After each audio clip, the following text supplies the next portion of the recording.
Santiago Alfaro, director general de Industrias Culturales y Artes del Ministerio de Cultura de Perú. Y hoy voy a exponerles algunas ideas sobre las políticas culturales, las políticas públicas para la equidad en las industrias culturales y creativas.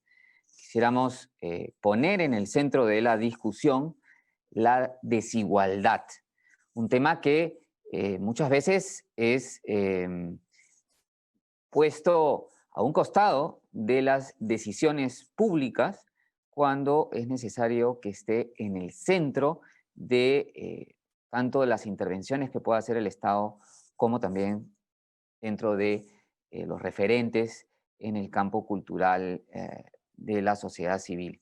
Voy a compartir pantalla con ustedes para poder tener una visión más ilustrada de las ideas que quisiera compartirles.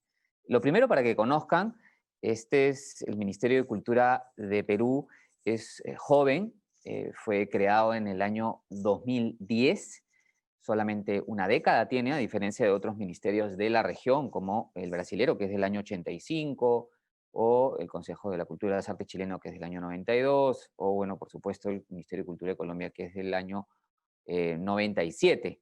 En esta última década, cuando se diseñó el ministerio, se le dio un espacio a la interculturalidad, a la lucha por los derechos de los pueblos indígenas y afrodescendientes, todo un viceministerio, y se juntó patrimonio con industrias culturales. Entonces, todo lo que tenga que ver con el mundo de la creación contemporánea está agrupado en esta dirección general que tiene a su cargo 4 direcciones de línea que abarcan las distintas industrias culturales y los elencos nacionales, que son 6, el más antiguo de ellos la Orquesta Sinfónica Nacional, y también esta dirección tiene a su cargo el Gran Teatro Nacional. Esto para que primero nos conozcan, sepan desde dónde hablamos. En nuestro caso, en la ley de creación del Ministerio de Cultura no se integró el concepto ni los sectores de las industrias creativas, es decir, de las actividades y de las creaciones funcionales, como el diseño gráfico, la publicidad, la arquitectura, entre otros, o el diseño de moda, ¿no? Son sectores con los que se ha interactuado en esta década, pero no ha tenido una presencia, digamos, protagónica ni en el organigrama ni en el desarrollo de las políticas. Ahora, igual eso no deja que podamos hablar del tema y dar cuenta de algunas intervenciones que se han hecho. Lo primero que quisiera destacar es que la desigualdad ha tenido un abordaje distinto según los distintos modelos, los diferentes modelos de política cultural que se han desarrollado a lo largo de la historia, ¿no? Las políticas ilustradas, que son las que originaron nuestros países, está la idea de traer las bellas artes, la cultura europea a Latinoamérica y con la intención de civilizar, ¿no? Iluminar a la población, lo que buscaba, por un lado, era traer la igualdad, ese fue el proceso emancipatorio de todas nuestras independencias, pero a la vez se buscó generar sociedades homogéneas para construir naciones. Eso lo que hizo fue reproducir desigualdades. Además, la igualdad siempre fue un bien esquivo, ha sido hasta ahora en nuestras sociedades. Hay un libro de un historiador chileno sobre la República del Perú y que se titula La gente decente de Lima y su resistencia al orden republicano. Entonces, por esa idea de que algunas personas se asumen como diferentes por su ilustración, por su educación, por su raza, por su nivel socioeconómico, o sea, por su etnicidad, porque no existen las razas. Eso ha hecho que generen discursos que reproduzcan la desigualdad.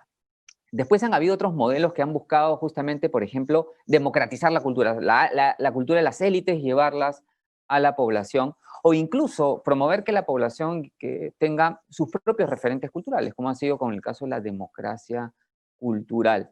En todos esos casos, incluyendo lo que se llama en la literatura anglosajona la instrumentalización de la cultura, que es los modelos de política cultural como el del arte para la transformación social o el de la economía creativa, justamente, que se aboca a promover los bienes y servicios culturales con una finalidad fuera de su valor cultural, ¿no? Puede ser económico o puede ser social.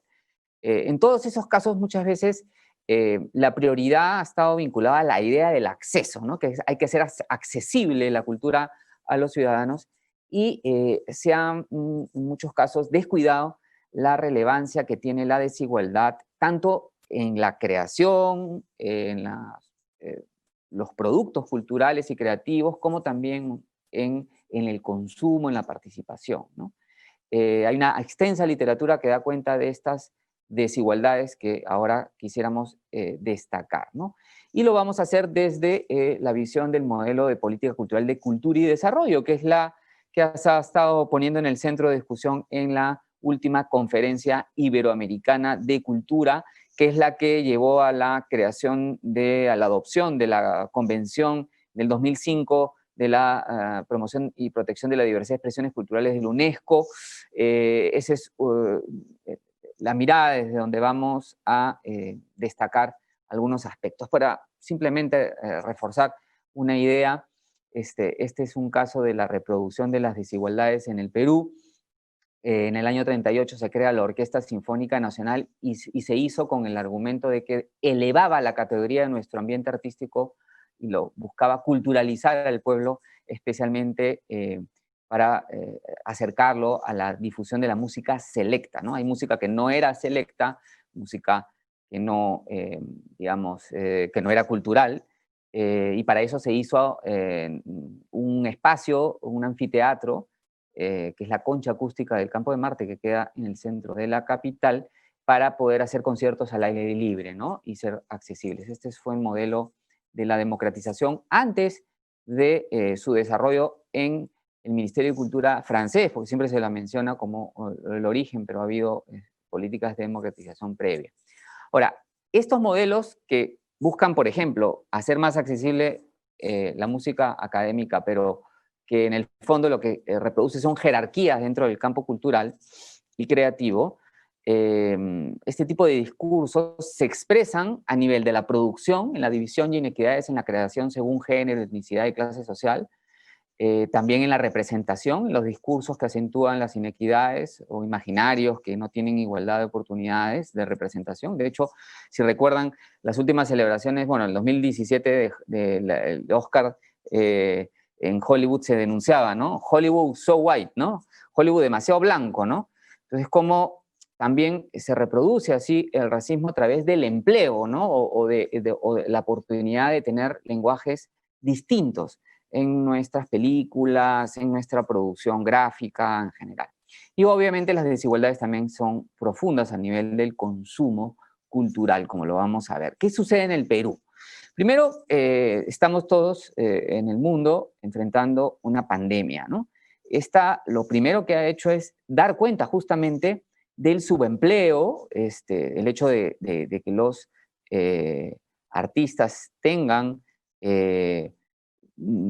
empleos estacionales, ocasionales, muchos casos inadecuados, en el sentido de que no se les da, digamos, con horarios mucho más amplios de los regulares, o hay una desprotección también porque muchos artistas y creadores no tienen acceso a seguros ni jubilación.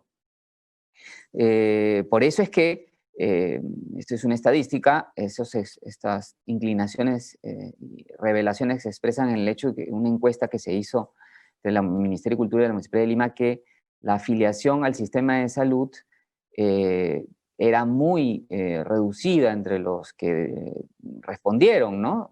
La gran mayoría, el 56% indicó no tener ningún seguro. Es una desprotección absoluta de los artistas, en este caso peruanos, ¿no? Pero, ¿de qué manera se expresa la desigualdad? Veamos primero en el empleo. Hay desigualdades sectoriales porque no todos, o sea, normalmente se habla de las industrias culturales y creativas como si fueran un universo homogéneo, cuando hay muchas diferencias entre sí, a nivel del aporte que generan al empleo, como también a nivel digamos, perdón, el aporte que generan al PBI, al Producto Bruto Interno, y también la cantidad de empleo que motivan y que generan, ¿no? Estas son estadísticas donde podemos ver que cuando incluimos, por ejemplo, en el caso de los libros, la edición de las revistas, diarios, revistas, normalmente se asume la de libros y publicaciones como un solo bloque, ¿no? Pero cuando esas publicaciones se les quita los diarios, la prensa, y nos vamos a lo que es estrictamente cultural, es decir, a la producción de libros, ¿no? No algo de producción de noticias.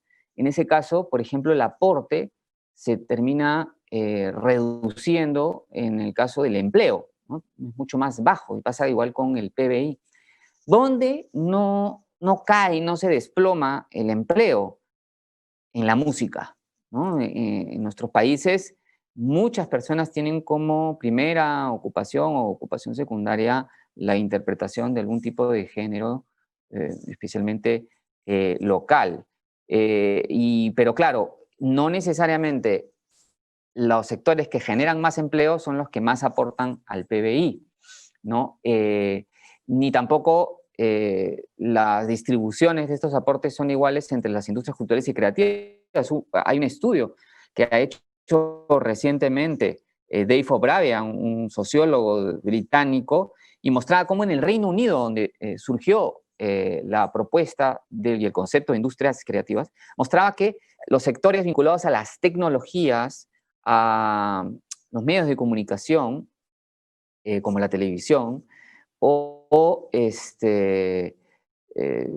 a industrias como el software, eran sectores que tenían mucho más aporte al PBI que las artes escénicas, la misma música, lo que se les llama las actividades culturales centrales, ¿no? Entonces, donde prima el valor cultural.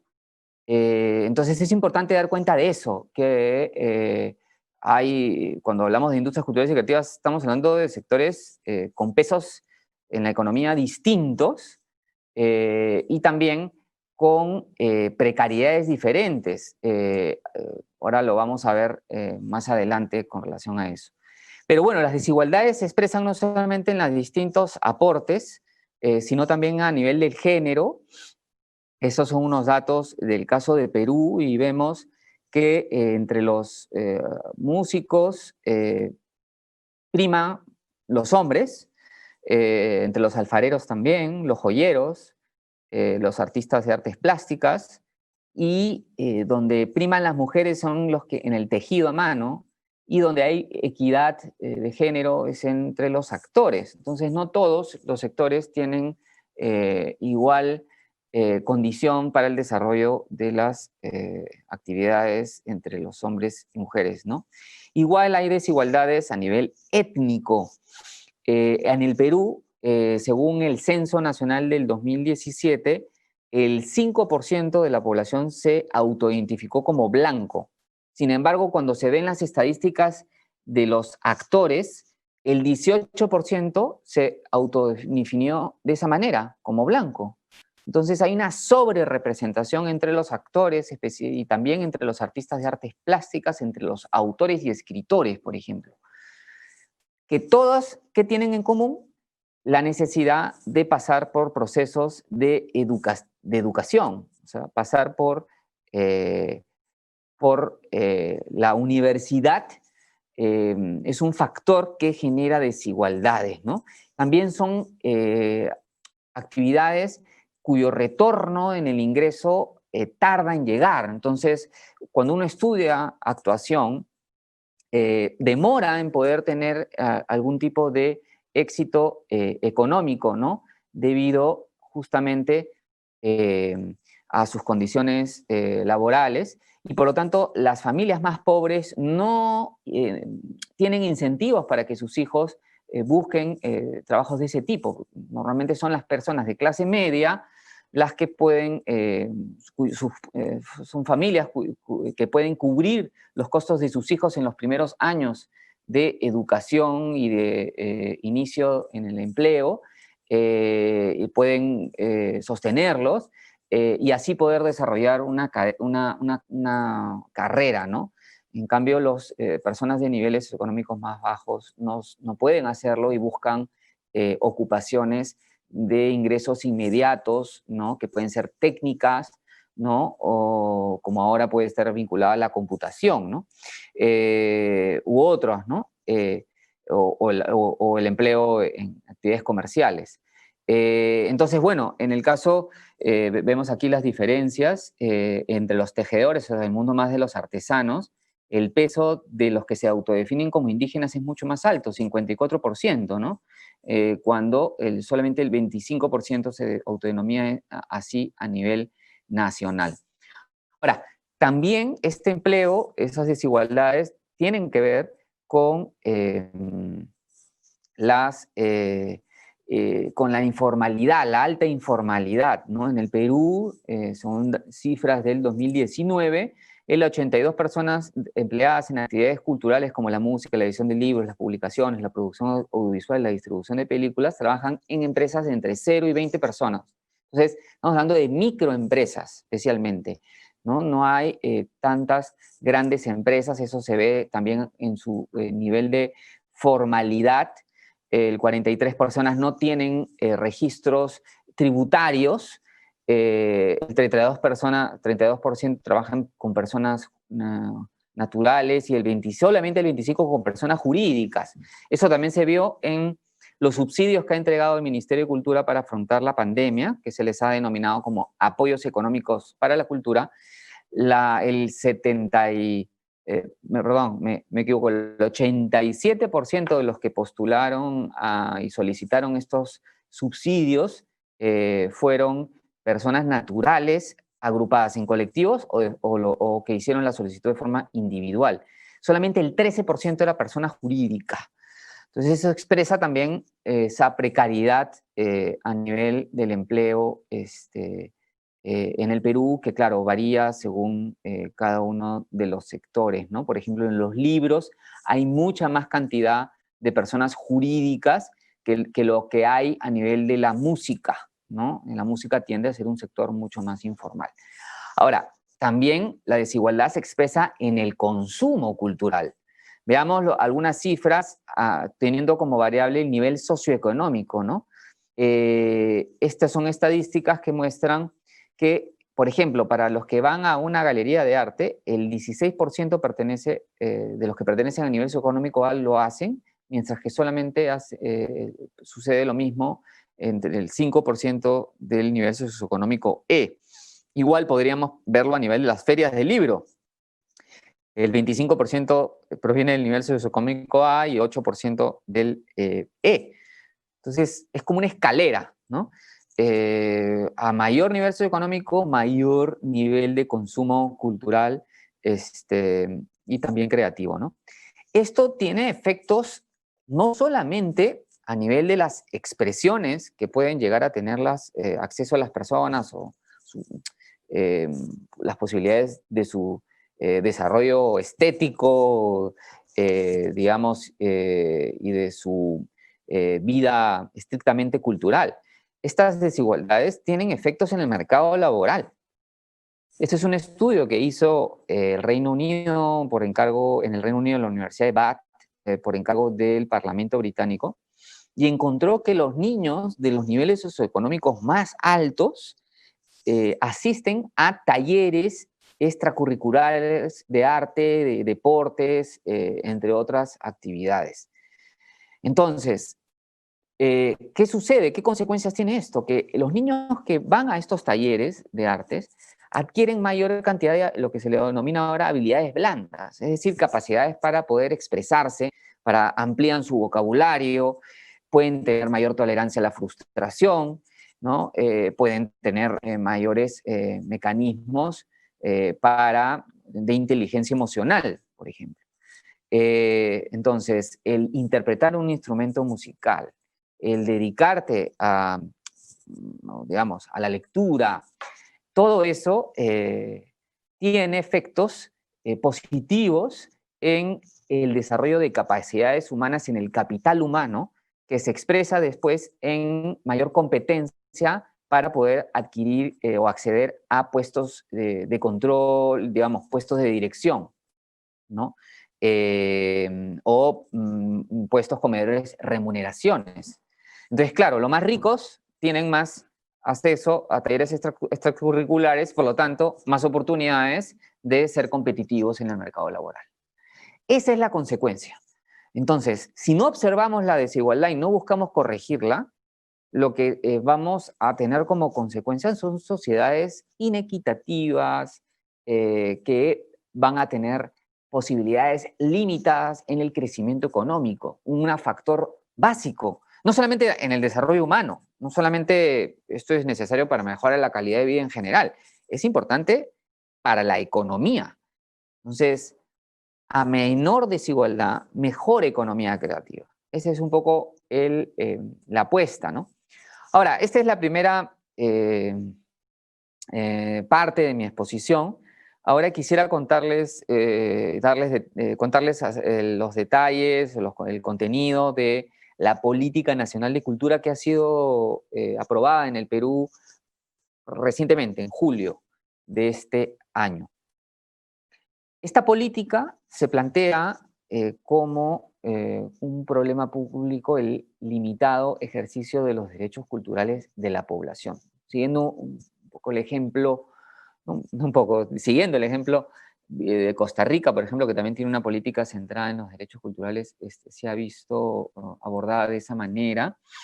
Y justamente la noción de derecho cultural permite tener un diagnóstico variado, ¿no? Se encuentra en la política un análisis que identifica factores históricos, factores de la capacidad del Estado para poder ofrecer servicios públicos, interculturales, capaces de adaptarse a la diversidad, factores económicos como las fallas de mercado, factores socioculturales, todos esos han influido en el hecho que los ciudadanos tengan un limitado ejercicio de esos derechos. ¿Y qué se plantea como objetivos? Son 6, ¿no? 2 de ellos están directamente vinculados con las industrias culturales. El número 2 y el número 3. Hay un sexto que tiene que ver con la gobernanza cultural. El primero está asociado al área de la participación de la población en las diversidad de expresiones culturales. Se identifica que hay una gran cantidad de inequidad, ¿no? Como ya lo había destacado, en muchas actividades culturales y creativas, las personas que adquieren un servicio o un bien son de nivel socioeconómico A, jóvenes de sector urbano, con educación superior, ¿no? O posgrado. Y esto tiene que ver, y esto es el factor principal, acá no es un problema más que económico, es un problema de lo que en las ciencias sociales se denomina capital cultural. Es decir, de la acumulación de experiencias y de capacidades y competencias para poder descifrar un contenido simbólico, ¿no? Un contenido cultural. De hecho, en la encuesta del 2018 se le preguntó a los que no adquirieron ningún servicio ese año o no adquirieron ningún bien, ¿por qué no lo habían hecho? Y mencionaron que era por falta de interés. La falta de interés es justamente eso, la ausencia de la capacidad para poder disfrutar una pintura o incluso un videojuego, ¿no? Entonces, hay otros factores que no tienen que ver solamente con esa acumulación de experiencias, sino que tienen que ver con las debilidades en la infraestructura cultural. En el 2017, solo 11% de los distritos del Perú indicaron tener algún tipo de infraestructura cultural, como puede ser un teatro, un museo, un centro cultural, en fin, y tantas otras obras que permiten el acceso a bienes y servicios culturales, ¿no? Entonces, ¿qué se plantea la política? Y qué también se ha hecho durante la pandemia? Quisiera destacarlo. Primero, como lineamiento es darle mayor peso y más relevancia a los mediadores y a los educadores. La educación artística es básica porque justamente la experiencia cultural es acumulativa, ¿no? Entonces, se requiere fortalecer el área que permita la transmisión de conocimientos y de experiencias vinculados a las diversidad de expresiones culturales. Se requiere también promover que las personas que no necesariamente sean profesionales desarrollen su capacidad para poder interpretar su propia cultura. Los jóvenes que hacen danza, K-pop, por ejemplo, en toda Latinoamérica, están ejerciendo sus derechos culturales, ¿no? Hay que facilitar que lo hagan, no necesariamente apoyar a los profesionales. Esa es una apuesta por eso, por los derechos culturales. También se requiere dar un mayor peso al desarrollo de públicos, poner el público en el centro de la gestión cultural y creativa. Hemos sido muy ofertacéntricos, hemos estado dedicados a que se pueda realizar un videojuego, se pueda desarrollar una nueva tecnología o que se pueda elaborar una canción, pero no ha habido una centralidad de las personas que justamente se benefician de eso y que son los públicos, ¿no? Entonces, el desarrollo de públicos requiere ser una política cultural que contribuya justamente a reducir estas desigualdades. El desarrollo de públicos pasa por hacer mecanismos pedagógicos, ¿no? Para la interpretación de contenidos, como una función didáctica, pero también pasa por tener estrategias de segmentación. No existe público en general. Toda oferta cultural tiene público específico y eso es importantísimo, que se identifica a quién se está dirigiendo y quién se puede dirigir, porque justamente no todos pueden decodificar porque no tienen las capacidades para hacerlo, ¿no? Por la desigual distribución de esas capacidades, ¿no? Por la debilidad de nuestra educación artística en general en historia, ¿no? En fin, también es importante que el Estado dé directamente algunos servicios. En el contexto de la pandemia, nosotros en el Gran Teatro Nacional hemos elaborado una oferta de espectáculos en vivo. Pueden ahora visitar todos los que nos escuchan GTN en vivo y van a poder ver una oferta diversa de espectáculos por internet de obras que se hicieron en el Gran Teatro Nacional o que están siendo grabadas en la actualidad, ¿no? Y bueno, también hay un nuevo una nueva plataforma que se denomina Públicos, con material didáctico dirigido a la comunidad educativa y también para cualquier persona que quiera que sus hijos puedan, por ejemplo, aprender más sobre la música académica o sobre el folclore, ¿no? En fin, y bueno, una última política es la infraestructura cultural.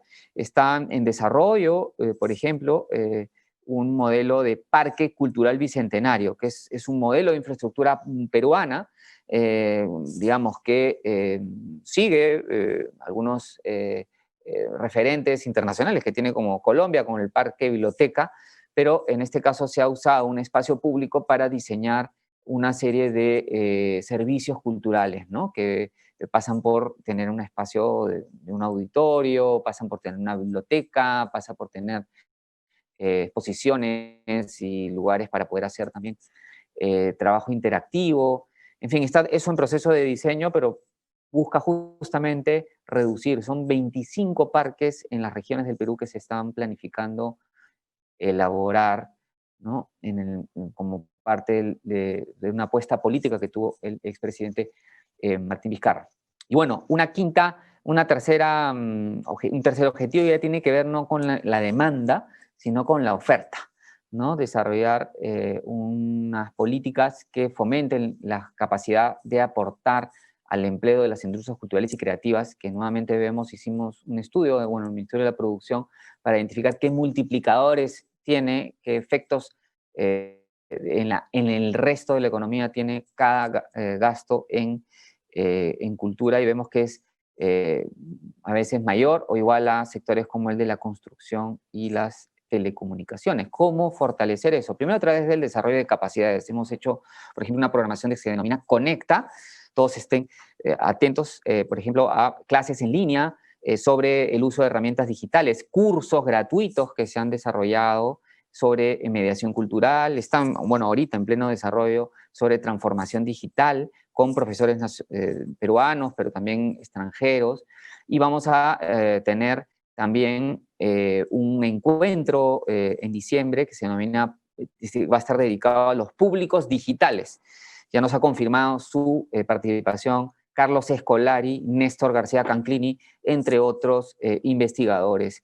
Entonces ya les adelanto esa información por si todos de Latinoamérica puedan conectarse también a el programa Conecta. Y bueno, también subsidios, son políticas que se tienen elaboradas, algunos han sido para la pandemia, los apoyos económicos estrictamente, se han hecho un gasto de cerca de 15 millones de dólares, ¿no? Para apoyar a los afectados por la pandemia. También se está adquiriendo contenido cultural. Y bueno, también hay una apuesta por las ferias, por los festivales, por los mercados que son necesarios para el comercio de las industrias culturales y creativas, ¿no? Ahora mismo se va a organizar una feria de libro de la Feria Ricardo Palma entre la Cámara Peruana del Libro y el Ministerio de Cultura como parte de ese apoyo para, en este caso, la edición de libros. Ahora, como ya entramos a la última recta, solamente destacar que aparte de esas políticas sectoriales para reducir desigualdades también son importantes todos los componentes de una gobernanza cultural, que según la política son tres: la gestión de la información y el conocimiento, que es algo que en Colombia lo saben bien y está muy centralizado a través de su cuenta satélite y otras herramientas que han desarrollado, como su sistema de información. También la articulación territorial, el vínculo entre los distintos niveles de gobierno y la intersectorialidad. Y por último, la participación ciudadana. Cuidado, la desigualdad se reproduce no solamente en la creación, no solamente en el consumo, no solamente en la representación, también en la capacidad de tener voz, de participar de mecanismos de influencia en las decisiones. Por eso es que nosotros en los últimos meses, en el contexto de la pandemia, hemos hecho prácticamente 3 reuniones en la Dirección General de Industrias Culturales con representantes de sociedad civil al día. 3 reuniones a cada día hábil, más de 270 reuniones, y así se han ido sumando de los últimos días, en los últimos un poco más de 3 meses. Se ha fortalecido el sistema de participación ciudadana justamente por la relevancia de que múltiples sectores puedan beneficiarse, ¿no? Entonces, la información, también obviamente nuevos marcos legales, la ley del trabajador artista, del trabajador cultural se está elaborando para ver las condiciones laborales, justamente para reducir esas desigualdades.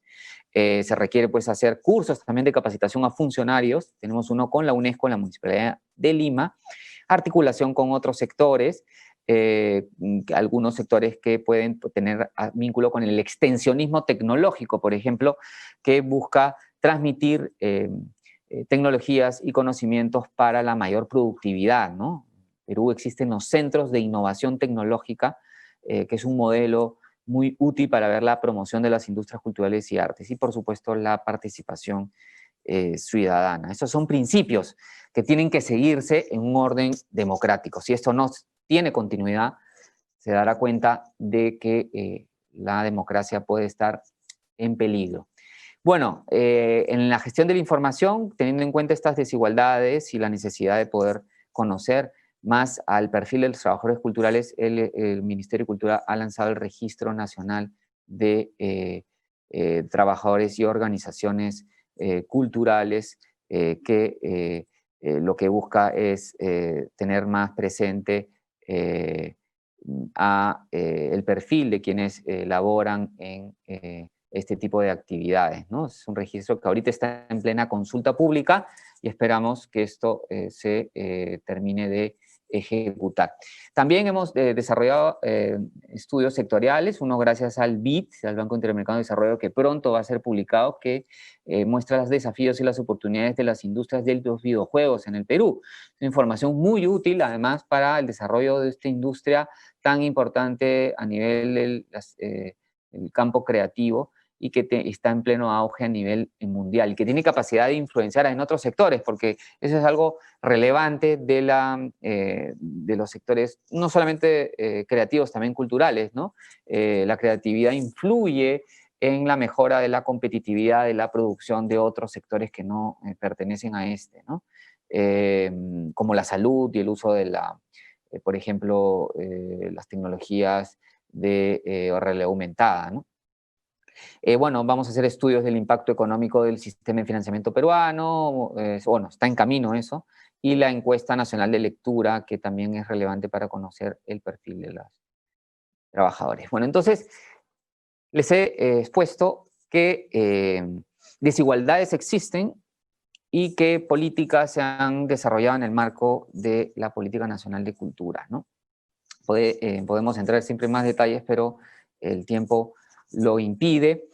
Sí quisiéramos resaltar que desde un punto de vista de una política orientada hacia el desarrollo, el objetivo que se tiene es expandir libertades de los ciudadanos para co-crear versiones de su propia cultura. Eso implica tener políticas multidimensionales que destaquen el valor social, económico y cultural, no solamente el económico. Todos los valores que abordan las industrias culturales y creativas son necesarios de promover justamente para mejorar la calidad de vida de las personas. Se requiere tener una visión plural de la cultura, por supuesto, centrada en el desarrollo de capacidades, de libertades, ¿no? De oportunidades, de opciones, que se ejecuten de manera sistémica, basadas en evidencia y dirigidas siempre a corregir desigualdades. Ahí está esta visión que se ha tenido desde también la Agenda 21 para la Cultura de esta Jordi Balta, hizo este cuadro donde se ve los distintos espacios donde interviene el campo cultural. Entonces, no todo se reduce a la promoción de lo económico, que sin duda, de la competitividad, que es imprescindible, ¿no? Sino también es necesario intervenir en otros ámbitos. Por ejemplo, las políticas de fomento de la lectura son centrales para desarrollar el capital humano de las personas, su capacidad de imaginación, ampliar su vocabulario, sus posibilidades para conectarse y interpretar la realidad. Y eso no tiene que ver con un objetivo económico, ¿no? Entonces, el impacto del COVID ha expuesto la precariedad de las condiciones laborales de los trabajadores culturales y creativos. Las condiciones no son las mismas entre las industrias más vinculadas a las tecnologías, al software, como se ha visto en el Reino Unido. Hay varios estudios que muestran, además, que no solamente en el aporte PBI, sino en las características del empleo. También hay un estudio muy bueno que se ha publicado hace un mes, en el que interviene el sociólogo Dave O'Brien también, que ya lo había mencionado, donde él indica que las ocupaciones de las actividades más culturales, como el teatro, la música, normalmente esas personas tienen una segunda ocupación. El 80% tiene una segunda ocupación en ámbitos no culturales. Es decir, personas que son músicos y se dedican también al derecho si son profesionales o al comercio, ¿no? O pasa con artesanos en otro nivel que a la vez son agricultores, ¿no? Eso no sucede en los ámbitos estrictamente creativos. Allí la ocupación principal es la creativa, ¿no? No hay actividad secundaria, ¿no? O si la hay, tiene una menor relevancia. Entonces, la precariedad no está igualmente distribuida en el campo de las industrias culturales y creativas. Por eso la evidencia lo que nos muestra es que tenemos que tener un acercamiento diferenciado en este universo que muchas veces es abordado de forma homogénea, ¿no? Entonces, no todo lo creativo funciona a nivel en la economía igual que el campo estrictamente cultural, ¿no? Hay desigualdades, que ya les he mencionado, en la distribución de capacidades para producir y apreciar. Eso es importante a nivel del consumo. Se requiere promover pues, políticas que tengan esta lucha contra la inequidad de forma, una centralidad, y para eso es importantísimo adoptar un enfoque de justicia multidimensional que promueva el arte para la transformación, también que promueva el crecimiento económico, sin duda, que también promueva el aporte de la cultura a nivel de la memoria, por ejemplo, ¿no? En fin, esos son algunos ejemplos. Ya como una imagen, que es bueno siempre quedarnos con una imagen, no con ideas que a veces se pueden olvidar. Nosotros hicimos en el 2018 una política para incluir a los creadores llamados artesanos al sistema de las artes visuales contemporáneas, porque veíamos que, sabemos que hay una inequidad en la valoración económica de sus producciones y también de sus oportunidades. Entonces se le invitó a Benuka Ebanan, que ella es escultora de las tablas de Sarguas, que es una tradición muy antigua del centro sur del Perú, a que asista a la feria de Lima más importante, que es el Art Lima. Y este es un cuadro que cuenta su experiencia. Ella por primera vez vio arte contemporáneo, por primera vez estuvo en una feria de arte y lo que le llamó la atención justamente fue un desnudo, le llamó la atención un objeto cotidiano que tenía como que está descontextualizado, como es el caso de un refrigerador, y bueno, lo que le resonó son las tablas de Sarwa, que son las que su arte, son de ellas, y una pintura de la época de la Reforma Agraria, donde está Tupac Amaru, ¿no? Eso es lo que más le llamó la atención. Y bueno, esto fue un mecanismo de inserción. Ahora ella ha ganado, después eso pasó en el 2018, y este año ganó el premio de artes visuales del Instituto Peruano Norteamericano. Entonces, se ha insertado al mercado de las artes visuales y esa es una manera, pues, justamente de generar acceso a nuevas narrativas, a nuevas visualidades y a tener una visión más plural del mundo de las industrias culturales y artes. Y bueno, nunca olvidar que en el enfoque de capacidades la preocupación general es por la libertad de realizar logros, no juzgar que las ventajas individuales se dan a través de la libertad para que cada uno lleve a cabo su proyecto de vida. Y para eso es necesario un orden democrático que debe ser defendido desde cualquier espacio. Muchas gracias y siempre defendiendo los principios del desarrollo y de la democracia desde donde estemos. Que les vaya bien.